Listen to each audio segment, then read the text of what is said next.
एक छोटे से गांव में जहां चारों तरफ हरियाली थी, पक्षियों की मधुर आवाज गूंजती थी और लोग सादगी से जीवन जीते थे, वहीं गांव के किनारे एक पुरानी सी झोपड़ी में एक बुढ़िया रहती थी। उसका नाम कोई खास नहीं जानता था, सब उसे बस माई कहकर बुलाते थे। माई बहुत गरीब थी, लेकिन उसका दिल बहुत बड़ा था।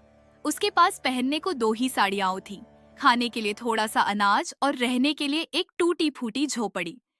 फिर भी वह कभी किसी से शिकायत नहीं करती थी। वह हमेशा भगवान का नाम जपती रहती। कृष्ण कृष्ण कृष्ण। कृष्ण कृष्ण। हर सुबह सूरज की पहली किरण के साथ माई उठ जाती।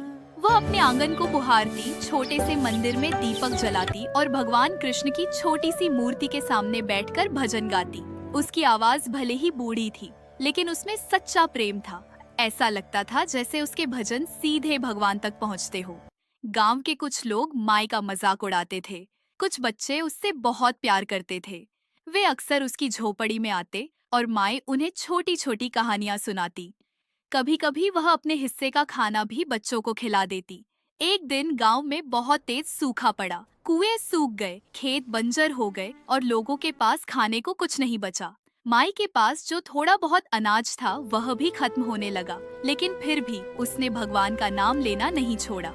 एक शाम जब उसके पास खाने के लिए सिर्फ एक मुट्ठी चावल बचे थे, उसने सोचा, आज यही आखिरी भोजन है, लेकिन इसे भी मैं भगवान को भोग लगाकर ही खाऊंगी।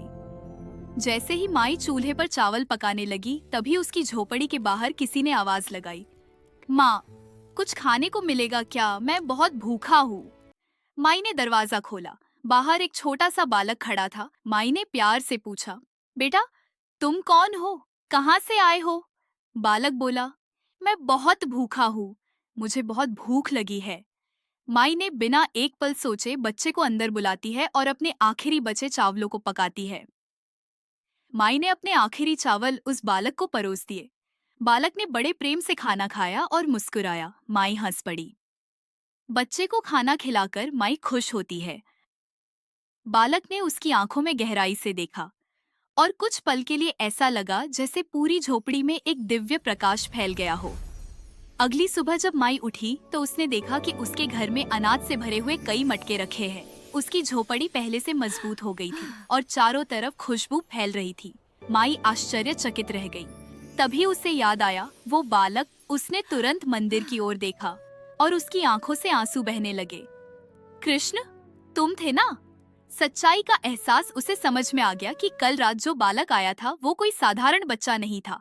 वो स्वयं भगवान कृष्ण थे, जो उसकी परीक्षा लेने आए थे।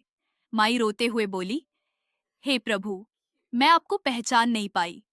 लेकिन तभी उसके मन में एक मधुर आवाज गूंजी, माँ, सच्चे प्रेम में पहचान की जरूरत नहीं होती।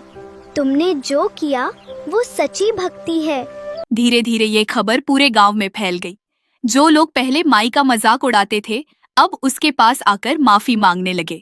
गांव वाले बोले, माई, हमें माफ कर दो, हम तुम्हारी भक्ति को समझ नहीं पाए। माई ने मुस्कुराकर कहा, बेटा, भगवान सबको सही रास्ता दिखाते हैं, बस दिल साफ होना चाहिए।